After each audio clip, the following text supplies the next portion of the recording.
Good afternoon, everybody. Do we have Burgess on? Is Burgess on? I don't see him yet.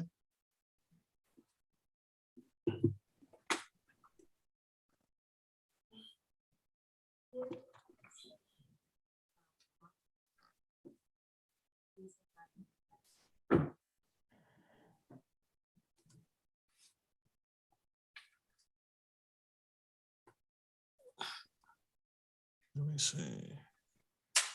Contact.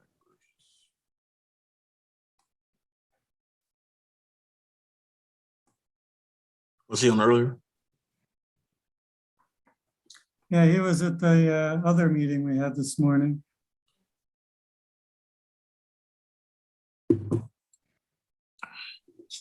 Go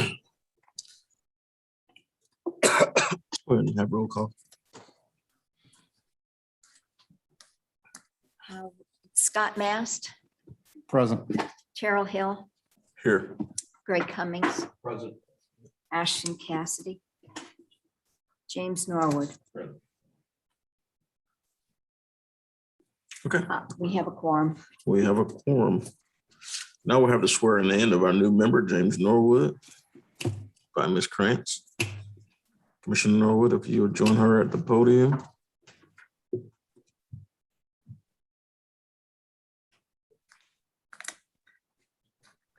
Sir, if you'd raise your right hand. I know it's kind of a long oath, so I've got it printed out so you can, if I lose you, okay? I, James Norwood, I, James Norwood, do solemnly swear or affirm do solemnly swear or affirm that I will protect and defend the Constitution that I will protect and defend the Constitution and government of the United States and government of the United States and of the state of Florida and of the state of Florida and the charter and ordinances of the city of Palatka, and the charter and ordinances of the city of Palatka, that I am duly qualified to hold office that I am duly qualified to hold office under the Constitution of the state, under the Constitution of the state, and that I will well and faithfully and that I will well and faithfully perform the duties perform the duties of police officers pension board member of police officers pension board members on which I'm about to enter. on which I'm about to enter. So help me God. So help me God. Welcome aboard, Commissioner Norwood. Thank you.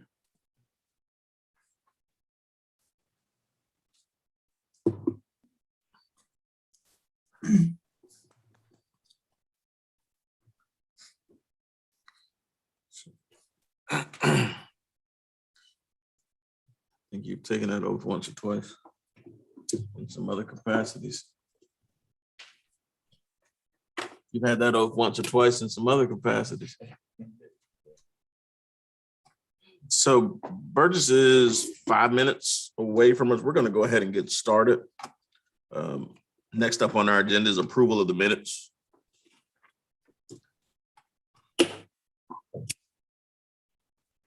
Has everyone had an opportunity to review the minutes from the June 15th meeting? If so, I'll entertain a motion. There's a motion to approve. Is there a second? All in favor, say aye. Aye. Opposed, motion carries unanimously. Moving on to review and suggestion for an experience study from the prior meeting. Patrick Dolan, Foster and Foster. Hey, guys, can you hear me okay? Yes, sir. Well, basically, actuarial standards of practice and GFOA and other organizations recommend that you do an experience study once every 5 years. And what that is you look at your experience with regard to turnover, retirements, salary increases, investment return. And then you look at the experience and then you say, based on that experience, maybe we should change our assumptions going forward. And I proposed an experience study at a prior meeting and you guys wanted to wait because the city was doing a salary survey, which I think they're still trying to finalize at this moment, making salary increases temporarily, to catch up to the new minimum wage or to catch up to other departments. But long-term, I don't think it'll change the way salary increases are done at the city. But the fire board did decide to put it off one more meeting until the December meeting at their meeting this morning. So if you wanted to do that, I'd be fine with that. It's been right about 5 years in September. So we've got a little bit of leeway here if we want to put it off a little bit longer. But that's the item on the agenda for today. Any questions as it relates to the experience study? Will the data collected for police officers be similar to the data collected for fire? Yes. Yeah, I mean, we look at, like I said, the actual experience of the past 5 years for your group, for the past 10 years for all the Palatka police officers. That's the data that we'll use. I don't know if we necessarily need a study to know what the turnover is here. I guess the question is, you collect this data on an annual basis anyway, right? Correct. We won't anything from you other than, if the salary survey says for the next 20 years, we're going to give 5% increases across the board, then we would look at that information to help decide the assumption to use going forward. And so if you're already collecting the data, what's the need of the survey? Well, like I said, the only reason we would want the survey is if the city decides that they're going to make a structural change in how they do annual salary increases for the police officers going forward, then we might want to take that into account when we recommend our assumption changes for the future. Does that make sense? Right. And so if we remain status quo in the way in which we deal with salary increases, then would you agree that there's not a need for the study in the same capacity? Well, the experience study that I'm going to do is still, required approximately once every 5 years. So we do want to look at your actual experience for salary increases. Like I did one for the general employees, and they're going to talk about it today. But basically, we found that in the first 2 years, they've averaged over 10% salary increases, when you're first hired. And then they were lower for the next 3 years, and then they were even lower after 5 years of service.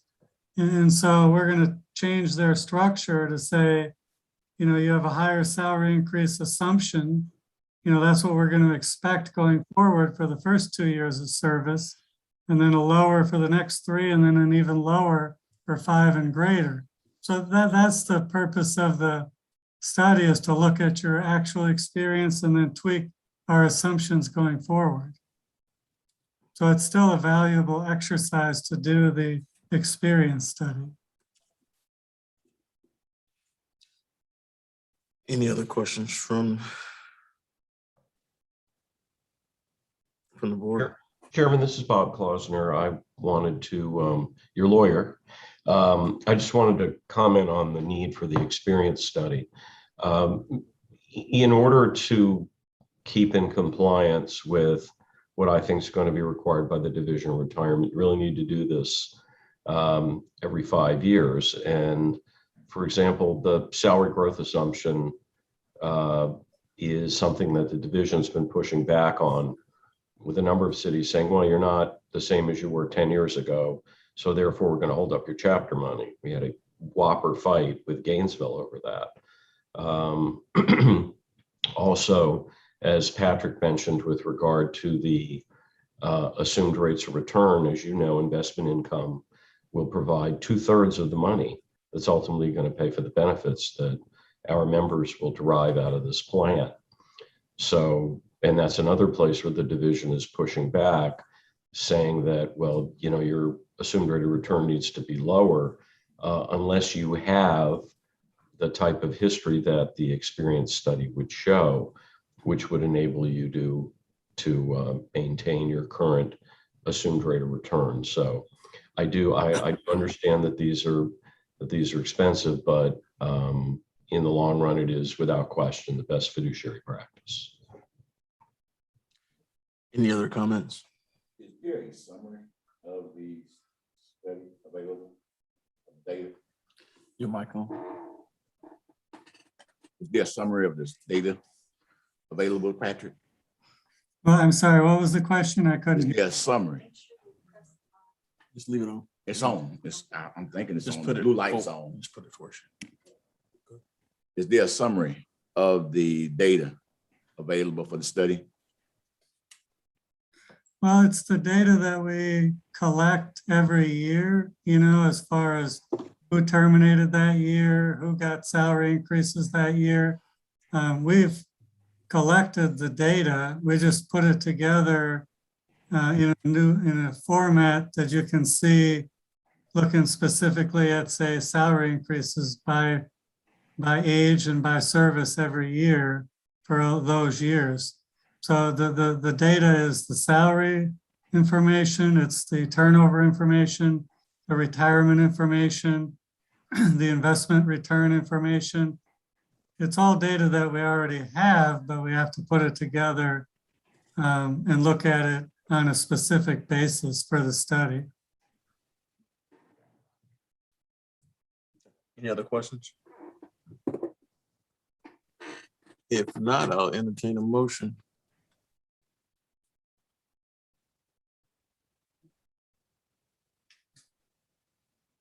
I I move we recommend, accept Foster report. And so in that motion, are you, as it relates to the experience study, are you seeking to push it out or to have it executed? Well, I really I think you need to push it out because, I'm sorry, but the salary survey will be done before your December meeting. And that's when I'll present the report. So Jill could get me the copy of the study once it's complete, and I can take that into account in the study. So I don't think there's a need to delay it. Is, I guess my next, Say it again. I think the fire department delayed it for a reason until December. I don't know if I'm ready to make that kind of decision. That's something I'm not sure I believe in. Commissioner, you were making a motion. let's delay it, but my question would be, would there be a time certain that we will actually act on it? Is there we can bring it, the fire brought it back for the next meeting, correct? Till December meeting. So we could actually bring it back in December. And we would still be in compliance at that point, Patrick? Yeah, I mean, 3 months isn't gonna cause any big alarms. Did I understand you correctly when you said it's not required yet, but you're getting pushback in that it will be required soon? Are you speaking to me or are you speaking to Patrick? For you, Mr. To either, Schlossman.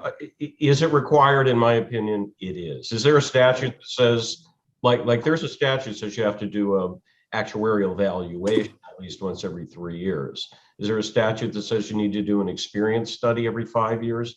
No. Is there, from a anecdotal operational standpoint, is the Division of Retirement pushing back on anybody who isn't doing one? Yes. So I wouldn't want to do anything which could risk holding up the chapter money.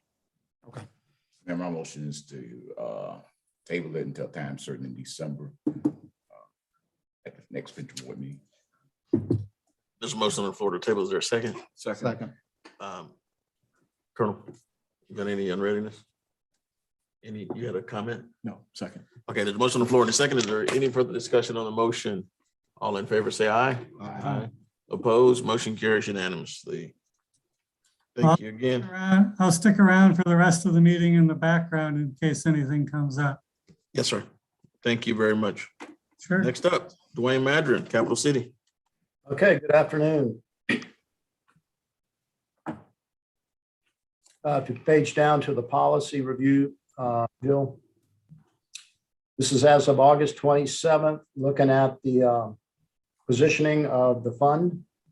We're overweight large US companies at the expense of being underweight international because we have more confidence and faith in the future of large US companies than we do international companies, especially those in China. Neutral on small and mid cap, underweight REIT because we're overweight large US, underweight infrastructure because infrastructure tends to be more yield oriented and defensive, although hasn't been true lately. And then underweight fixed income and convertible bonds. So eventually I would like to get everything approximately neutral.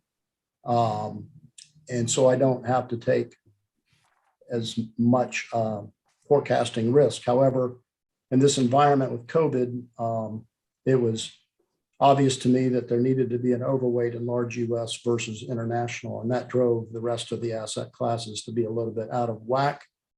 So Nevertheless, just to give you a flavor year to date of some large US companies, Google up 65%, Carrier Air Conditioners up 53%, General Dynamics 37, LabCorp, where we get our blood tested, 48, Microsoft 37, T. Rowe Price 51, Target, where we all shop, 42%. US Bank, 25%. United Healthcare, the 10th biggest company in the index, up 19%. So this is just an example of what US companies are able to do and have delivered. I still have faith in them, and that's the course I will continue on. And I have a little bit excess cash to spend if there is a pullback, because equities have gotten a little bit expensive. So if we do get a 5 to 10% pullback, I'm ready to invest a little bit more in large cap equities. So any questions on that? If not, we can page down to the performance. So this is through June. Latest quarter, far left column, 6.68% total return for the combined equity portion that we manage here at Capital City. 7.32 on the equity. Bonds are up 3.4. That includes convertible bonds, but I'm going to be moving the convertible bonds to the equities because state requires convertible bonds to be categorized as equities. Real estate up 11.6 in the last quarter, and cash is paying next to nothing because the Fed has rates low. So year to date, up 12.6, equities are up 14, bonds up 3.7, real estate up 21.3. So what has got into the stock market? Low interest rates, the Federal Reserve stimulus, robust economic activity due to the reopening of our economy as people go back to work and start moving around and spending and regain confidence in the ability of the vaccine to control the Delta, which has been sort of threw a wrench into the works in late July, August, and September. So equities are a little expensive. We still think there's upside versus bonds because rates are extremely low and are forecasted to rise, which hurts bonds. So we'll stay overweight equities and stay the course. And we expect 2022 to be a decent economic climate, not as strong as 2021. If we can page down, if there's no questions, we can page down to July, have some numbers through July, up a little bit better year to date, 13.4. Last year, 35.32 total return year over year. So outstanding returns due to the Fed stimulus keeping rates low. Stocks almost have no competition. So it's been a free for all of money flowing into the stock market. And most stocks are expensive, although there are still some to be had. Google is still undervalued. So we're looking forward to large cap equities like Walmart and Target, Johnson & Johnson, United Healthcare, Apple, Microsoft, Google, Tesla even helping to push the market forward. And so if there's no questions, we can page down to the asset allocation. So this is as of September 8th, the portion that the fund is up to $13,710,221. 58% is equity, which doesn't include the convertible bonds. If you put convertibles in there, it's closer to 61. So that'll be corrected the next meeting. So it's still a moderate growth portfolio, not aggressive, not balanced, but somewhere in between. And it's the policy seems to me to be designed to do well in average economies or good economies. Certainly it's tilted towards higher beta or growth. So if there is a pullback in the market, it'll fall a little bit more than some, but we have faith in our economy that things are going to be okay. Now and then, every 5 to 7 years, you might get a recession. But if you look back over history, most markets are up, and that's what we are positioned for. So that concludes my comments. Are there any questions? Any question on Capital City report? Seeing none, I'll entertain a motion. Motion that the Capital City report be accepted as delivered. There's a motion on the floor. Is there a second? Second. There's a motion on the floor and a second. Any further discussion on the motion? Seeing none, all in favor, say aye. Aye. Opposed? Motion carries unanimously. Thank you. Next up, BCA. Thank you, Dwayne. Yes, good afternoon, everyone. Let's see, Jill's got my report up. Very good, thank you. Before I get started, is the Honorable Bob Clauser on the line still? You're muted. I'm here. Oh, I just wanted to say hi, Bob. Hey, Nice to see you. Say hello to your bride for me, please. I will. Thank you, sir. Let me, before I dive into this, I want to just share with you that if it weren't for the vaccines that were allowed to enter the system on an emergency basis last November, COVID would have pulled the United States into a deep, deep recession.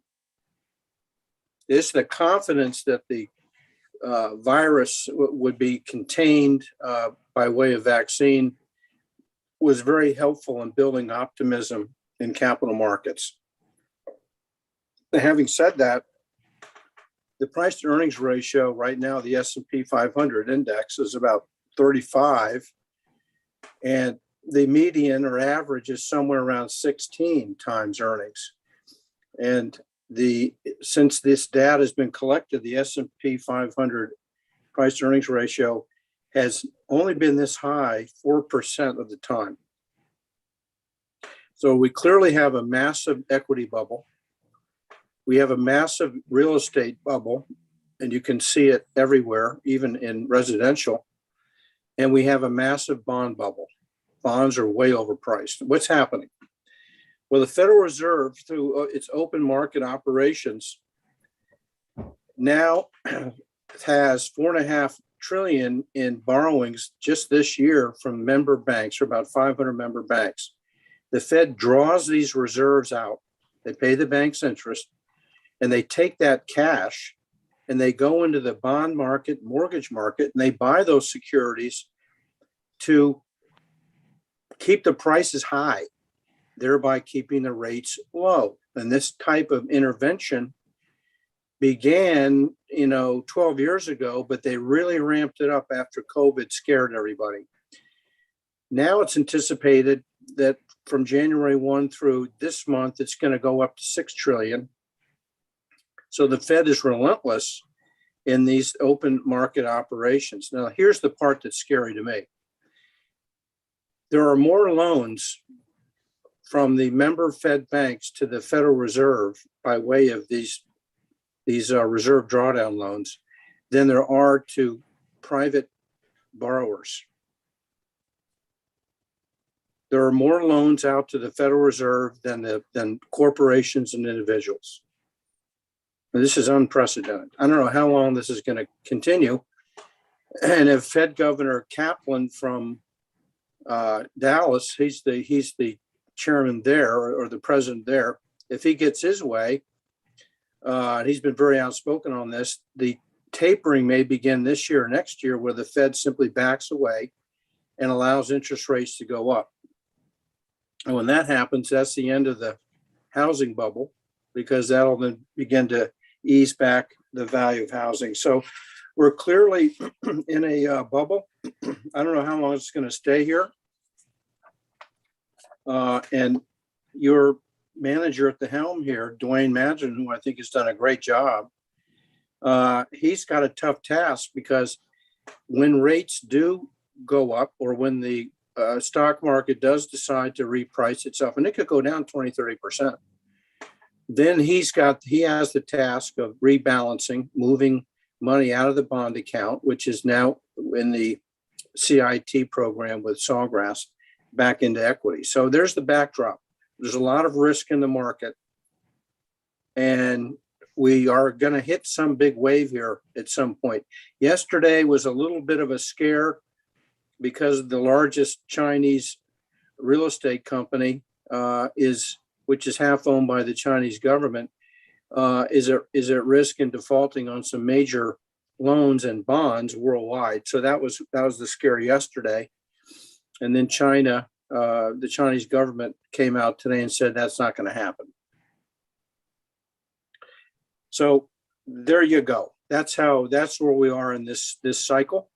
We're priced to the fullest, and we are going to have some risk and volatility with us for quite some time. So that's the backdrop of my remarks. So let's get into the report. Are there any questions? Just before we get into your report, I want Yes. to go ahead. I've got a 2:00 call that I have to take. I've got to step out for a second. Okay.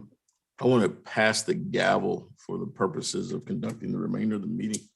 I'm going to pass it over to Commissioner Norwood and let him continue on with the rest of the meeting for me. Okay. And at this point, I'll entertain a motion to allow that to happen. I make a motion to go forward with that. There's a motion on the floor. Is there a second? Second. There's a motion on the floor and a second. All in favor, say aye. Aye. Opposed, motion carries. Thank you.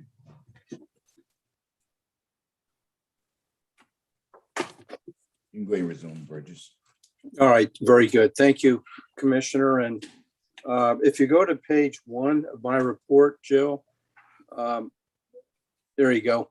Those 4 graphs represent 4 different time periods of how asset allocations going from 100% equities all the way to 100% bonds and everything in between, how they have performed over these time periods. You can see the 40-year chart or line or graph, I should say, in yellow indicates that the asset allocation that you've had in place for a number of years has averaged somewhere north of 10% per year. The blue one, the blue line, indicates that your asset allocation model results were somewhere around 11% per year. So the way we come up with these models, the reason why we come up with these models is when a plan has an actuarial assumed rate of return, we attempt to build an allocation model that will achieve or exceed or beat that objective. And you can see that over the long term, these types of 30, 70, or 40, 60 models have come in very close to the, say, 7 to 8% objectives. Now, if you will, go into page 4. And these are the highlights in my report summary. And you can see the lead off at the top. This is a 65-35 model. This is on page 4. There you go. I would agree with Dwayne. This is a moderate risk profile. We do have clients that are as high as 80% in equities. I wouldn't recommend that to you. You're slightly below the average equity target for the state. However, Dwayne has done a very good job in overweighting, especially large cap domestic equities through the S&P 500 index. Through much of the year and past years, he has done a good job in overweighting this area, and then he cleans everything up, at the end of the quarter to get you back in line, and that's worked out very nicely for you. Now you can see the next several bullets on how well you did for the quarter, the 1 year, and the 5-year average. These rankings are very impressive. You're in the top third or top quartile. And given the, we'll say, the simplicity and transparency in this program, you've done very well. Your competitors or peers in this very large, robust peer group are doing lots of things we're not doing here. They're in private equity, for example. They're in hedge funds. They're in different types of credit products that you're not involved with, but they're not keeping up with you. So I want to applaud you for your great success here. 10-year average of 8.5%. You earned $9 million over the last 10 years. I went to Cohen and Steers headquarters in New York City a couple of weeks ago. I was at the 20th anniversary of 9/11, and I decided to stop by Cohen and Steers. Interestingly enough, I was the first consultant that they have seen face to face to do a site visit since March of 2020. So my competitors have been very reluctant to go anywhere, and I can understand why. The other thing I wanted to show you, and then I'll wrap it up, open up for questions. Go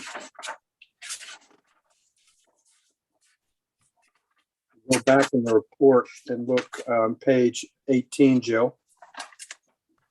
This is a 17-year history of fiscal year returns. There you go. Thank you. From right to left. And you can see that 20% was roughly where you were as of June 30th. If that holds, we have another couple weeks left here in the market. Actually, this week and next week, and we're over for the fiscal year. If that holds, this will be the best return you've had in 17 years. And last time you had anything close to this was in 2012. Patrick is still on the line. Patrick? Yeah, I mean, if you guys pull off a 20 return, I was just looking at what that would do to the funding requirements and the funded ratios. Obviously, there's a lot of other aspects to the valuation report, like salary increases that we talked about. But just on the investment side, you should get about a $1.4 million excess return above your 7.5% assumption if you do that. And that would bring your GASB funded ratio in the back of the report for the accounting. It'll go from about 88% to about 98%. So that would be excellent for your GASB funded ratio. We just started a 5-year smoothing last year. So, this $1.4 million gain would be spread out over 5 years. So your funding requirements would go down about 1.8% of payroll this year, and then ideally each of the next 4 years. So it's going to be a nice valuation report pending any other experience based on these strong investment returns. I just wanted to give you guys a little preview of good news for the next report. Thank you, Patrick. What did you say the funding ratio might reach if this 20% holds? Well, like I said, remember we have the smooth funded ratio in the beginning of the report, and then we have the GASB in the back, and the GASB would go to about 98%. So you're going to be very near 100% funded ratio on the GASB perspective. On the funded ratio will be about 88%, something like that. Thank you. Anybody have any questions for Burgess?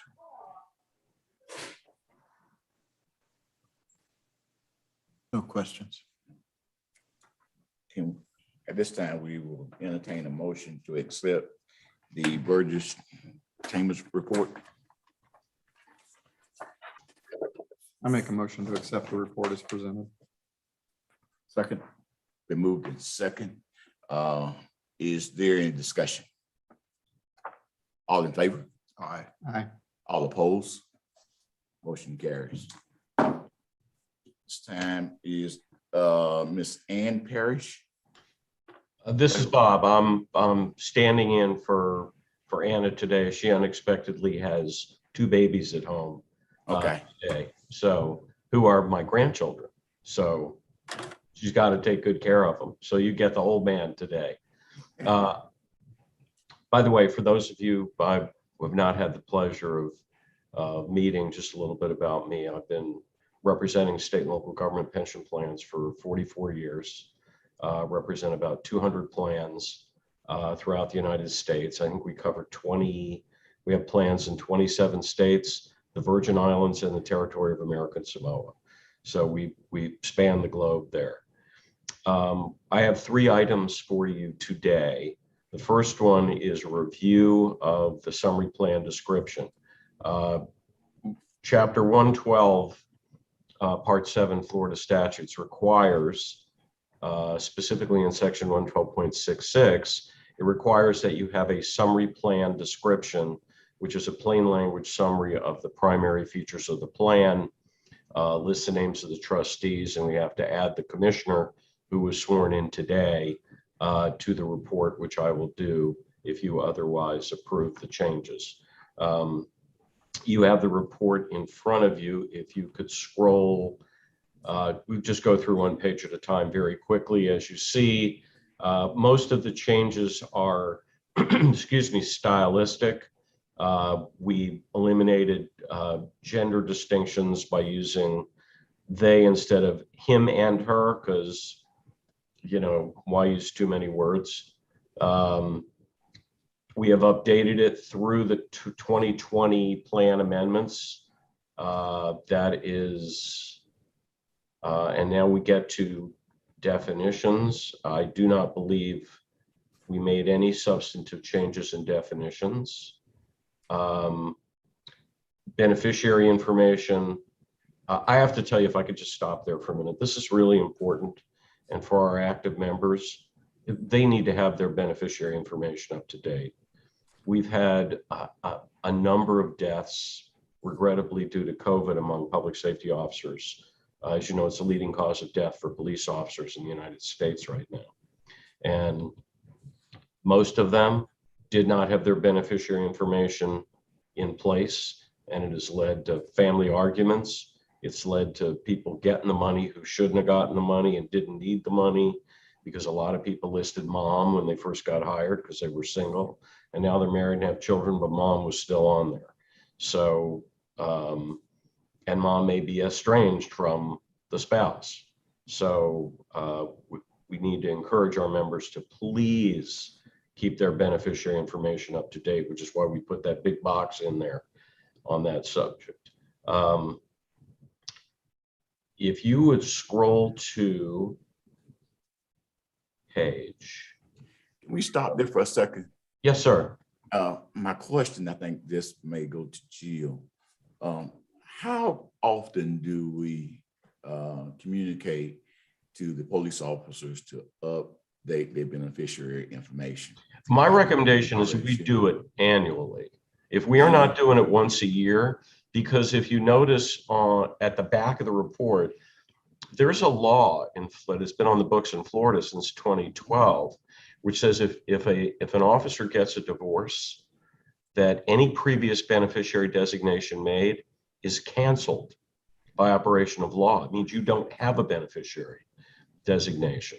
And I do know from all my years, I started my career in the Miami Police Department and was a reserve deputy in Louisiana for many years. I know from my experience with my brothers and sisters that there was a significant number of dissolutions of marriage.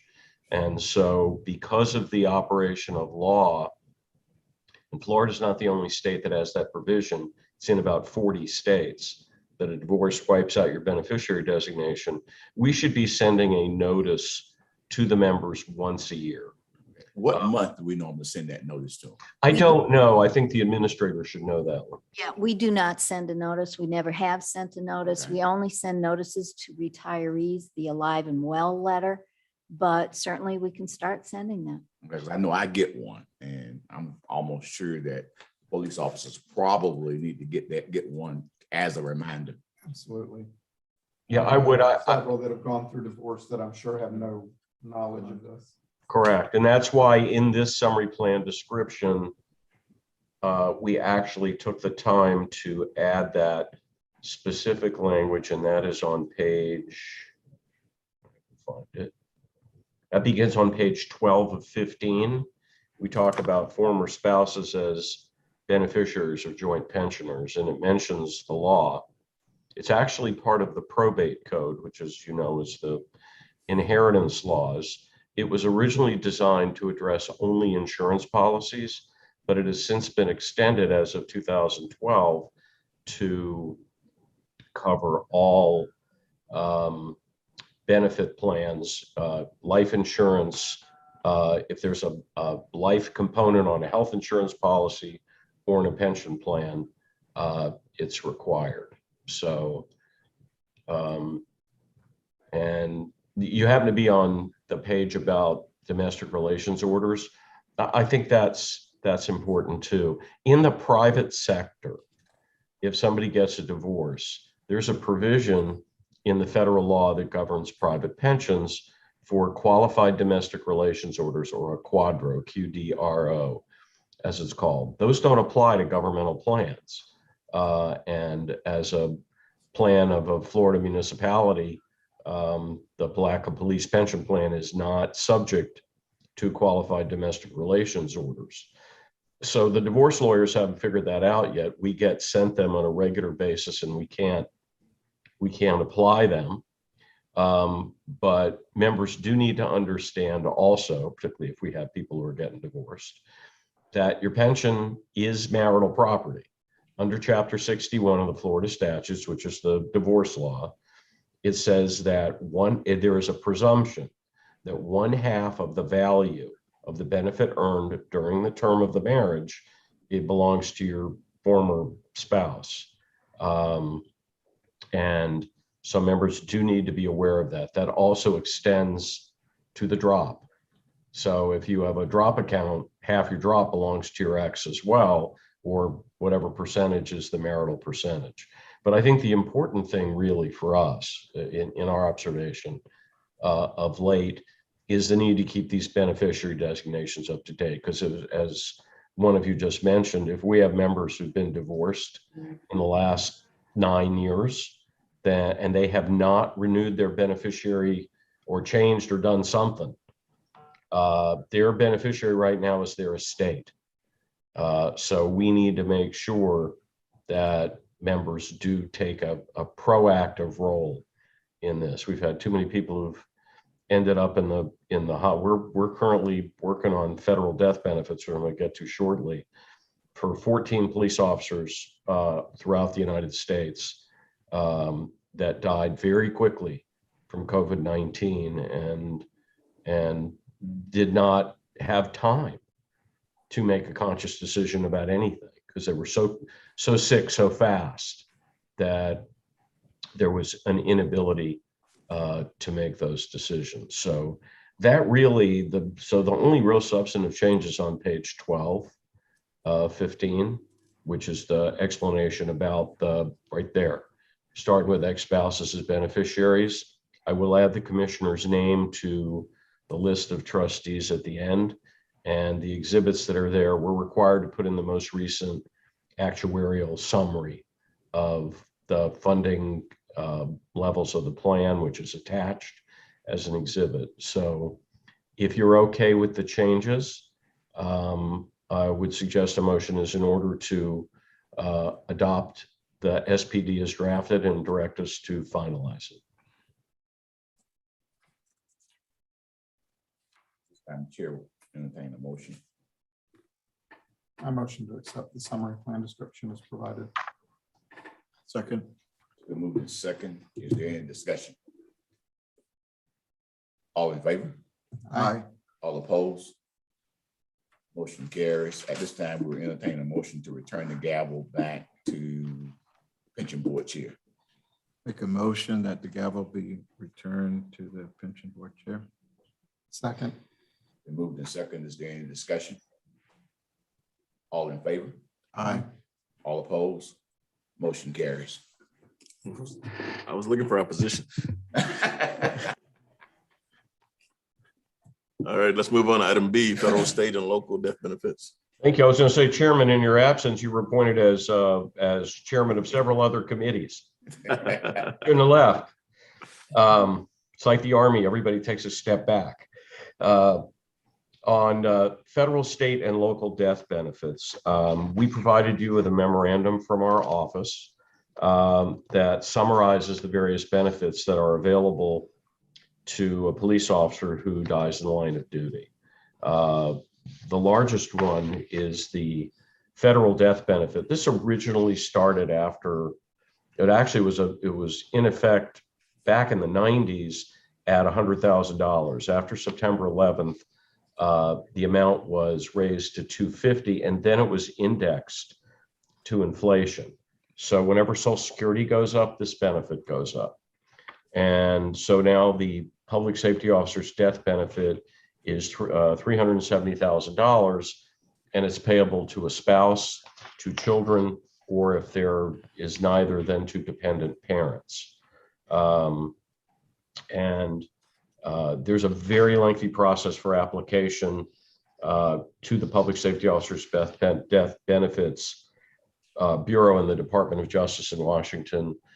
We have been doing these types of benefit applications at no cost for probably the 35 years that this benefit's been in effect, and we continue to do so. We feel that for all that you do for everybody, we can do something back. Plus my long association with law enforcement, I feel this is a sacred obligation. Right now, the PSOB is backed up by maybe 8 months, that if you were to file an application for benefits today, it's going to be 8 months before anybody even looks at it, because there have been so many deaths. They only have 2 people who work this bureau, maybe 3, and they're working remotely for the most part. And so it's a lengthy process. They're very specific about what they're looking for. They want to know birth, death, marriage. You got any other children we don't know about? You got any wives or husbands we don't know about? And so it's about a 3-inch thick packet when you're done with it. But it is an extremely valuable benefit, and it is not taxable. If there are children who are beneficiaries, a guardianship is required, because under Florida law, if a child under the age of 18 is going to receive money from a benefits program in excess of $15,000, then the custodial parent may be the guardian of the person, but they are not the guardian of the property. And the Florida probate and guardianship law requires the appointment of a separate person as a guardian. Often it is not the parent. Just to give you a brief example, we had one this week where I had a police officer that died. His spouse said, "Oh, good, I'm glad, to have money coming to the child," who was his only beneficiary under the pension plan. "Good, I'm glad money's coming to the child because I got a leaky roof and I want to fix it. And we need a new car." Now, that doesn't benefit the kid necessarily. So that's why you have guardians of the property separate and apart from the natural or adoptive parent, because of a long list of unfortunate incidents where adults spent their children's inheritance. After the PSOB also has educational assistance, scholarship type of money. The state of Florida has its own provisions. If the death is accidental, such as a COVID death, or if it is an auto accident other than in a fresh pursuit, it's $75,000 death benefit. That is an unfunded mandate placed on the city by the legislature. And generally, you can't have unfunded mandates from the legislature to cities unless adopted by 2/3 of the legislature. This one was adopted unanimously. So this would be, in the case of a death, would be directly payable by the city. The amount doubles if it is a fresh pursuit situation, or in the case of a firefighter, if they're killed while fighting a fire. In the case of a police officer who is killed as a result of an unlawful act, whether it's by firearms or the result of some other sort of direct assault on the police officer, the number goes to 225,000. There is a cancer presumption for firefighters. There is not for police officers. If a police officer is catastrophically disabled on the job, meaning they are not capable of any employment, which is different than the disability standard in the plan, which is the inability to work as a police officer. But if the disability is so significant that the officer can't work any job, any reasonable job, then the employer is obligated to provide health insurance for the family for the life of the officer. The lump sum death benefits are now subject to they used to be subject to an inflation number. They are no longer. If a police officer is killed in the line of duty under Chapter 112, there is a funeral benefit. There is actually, under the workers' compensation law, also a funeral benefit. I believe I've touched on the health insurance. So it also applies to the case of death, as well as the catastrophic disability. If a police officer is killed in the line of duty as the result of the unlawful act of another, they have to have been intentionally killed. It used to be just accidental, but the legislature narrowed the protection back in 1980. And but if you have a police officer who is shot to death on the job, or killed in a fight with someone, or a car ran them over, any of a number of other assaults that may take place against officers, there's free college education at any state-supported educational institution. Go to the next page. This is really important, the pre-filed state legislation. And it's tied into workers' compensation. At the beginning of the pandemic in March of 2020, when the governor first issued the variety of emergency declarations, mostly Executive Order 20-52, that actually authorized the chief financial officer to issue his own executive order, which he did, related to workers' comp. And that treated any COVID death as presumptively job related, which would mean that we start with the position that it was line of duty, and there would have to be clear and convincing evidence to the contrary that it was not. However, that emergency order expired in July, and the workers' comp carriers for those employers, those cities that are not self-insured and therefore in control of who gets what, those that are commercially insured, the insurance companies are turning them down now. They're saying it is not job related unless you go through a very difficult measure of proof. You have to prove where you got the virus, when you got the virus, and eliminate all other possibilities of how you could have gotten the virus other than on the job. And that makes it particularly difficult. The public safety officer death benefit also treats COVID as presumptive, but only through the end of this year. And then it's going to be just like the workers' comp law. Now, there was a bill that was just recently pre-filed about 3 weeks ago, House Bill 53. And that creates a statutory presumption like the heart bill, like the tuberculosis bill, the meningitis bill, the hepatitis bill. And it will say if adopted, and that's always a big if, says if it is adopted, COVID will become a presumptive disease for all purposes, workers' compensation and pension. There is, however, a requirement. All the infectious disease laws in Florida that provide a benefit presumption for first responders all require that the member be vaccinated if there is an FDA-approved vaccine available. As a result of the FDA's issuance of full approval of the COVID-19 vaccine, if this law is adopted in its current form, the presumption will only be available to police officers who are vaccinated. And so and I know there has been a significant amount of vaccine resistance among first responders. So this is an important piece of news for our members to be aware of. If you would keep scrolling through the workers' compensation benefits, please.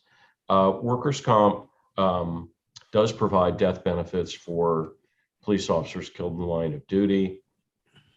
It's basically 2/3 of the average weekly wage. And if there's a spouse, or if there are children and a spouse, it's split. It does provide $7,500 for funeral expenses. And in the case of someone who was injured and not killed, obviously, there is wage loss protection and medical protection. Now, workers' comp and pensions serve different purposes. Pension is designed as a form of deferred compensation that has within it an accelerator in terms of eligibility for a police officer who's disabled, permanently and totally disabled in the line of duty. Workers' compensation is basically a tort limitation in the workplace. It says in return for putting the burden on employers to pay lost wages and medical benefits for people who are injured on the job, employers get immunity from suit by their employees. So an employee can't sue and say, well, the police car you gave me was broken.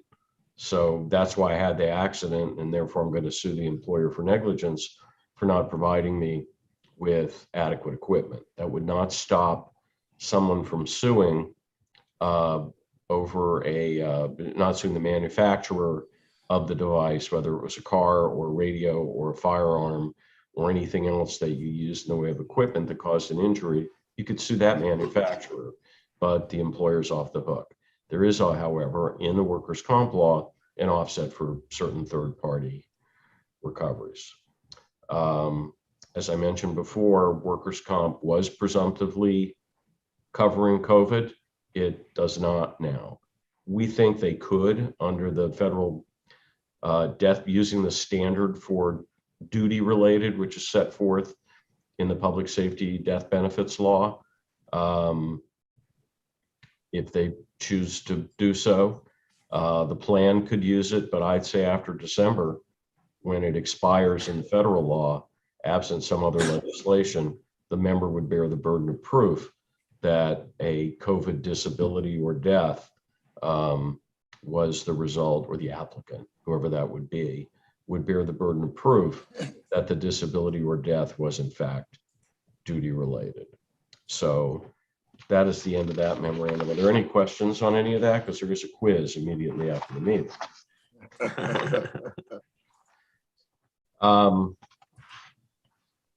And you have the other item, which is the COVID one. This is more focused on the current standard for disability under the Public Safety Officer Death Benefits Law. There was a First Responders Act which was adopted specifically to cover COVID, but it has a time limit, and the time limit is December 31. So we have not had any difficulties thus far with Public Safety Officers Benefits Program, either under this law. We are getting, as I said, pushback on workers' comp.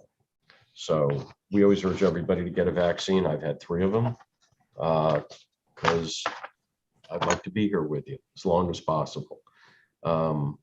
And that concludes my report, unless any of you have questions. Any questions? You've heard the Klausner report. Is there a motion to approve? I motion to approve the report as presented. Second. Motion on the floor in a second. All in favor, say aye. Aye. Opposed, motion carries unanimously. Thank you, Counselor.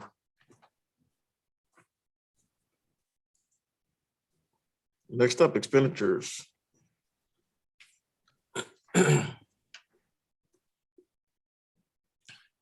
And so everyone's had an opportunity to see this expenditures for this quarter.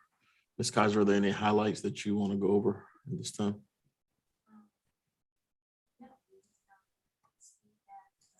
The contribution funds result in an estimated amount of money being left in the in pension, the city contributions.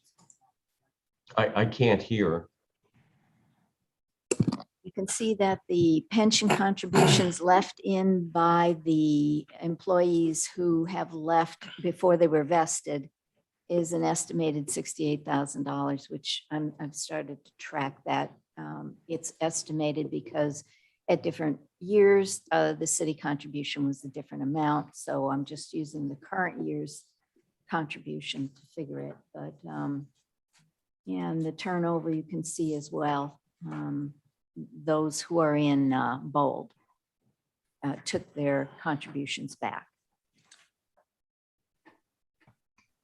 Thank you. And as you all know, that has the effect, and Patrick's here, to add to this, obviously that's an actuarial gain to the plan because you've retained the city contribution and the earnings, and at the same time, that liability for that person is extinguished.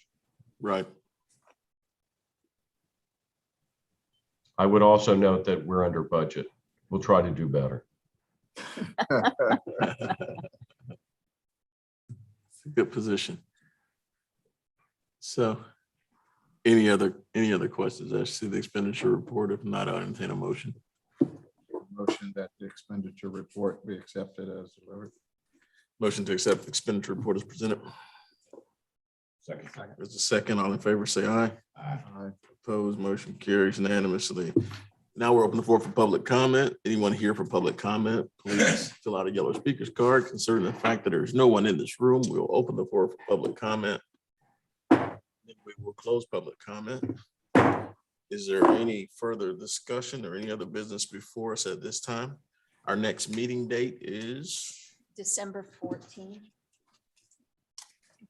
um, I also want to remind you of the November 3rd through the 5th in Orlando, the annual Police Officers and Firefighters Pension Conference. If you need more information on that, please let me know and I'll send you the link. I do make the hotel reservations and register you, and the pension does pay for it. I would strongly recommend, particularly for our newer trustees, that you attend. I know that my partner Bonnie Jensen will be speaking on the Thursday, and on Friday, Anna and I will be providing a brilliant lecture updating on cases and legislation that has occurred since last we had the division school, which has now been in a 2-year hiatus. So we look forward to seeing you, as many of you there as possible.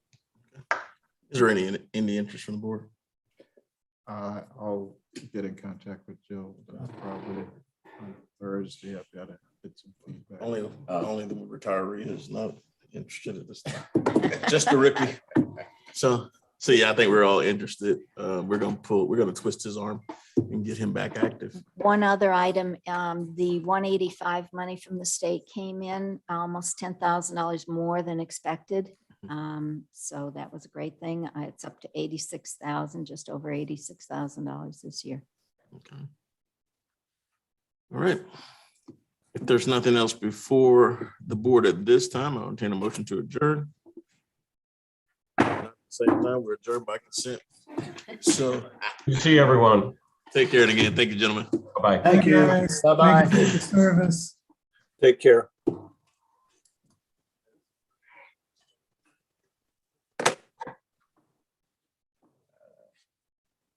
guarantee you on Thursday, we won't have to wait.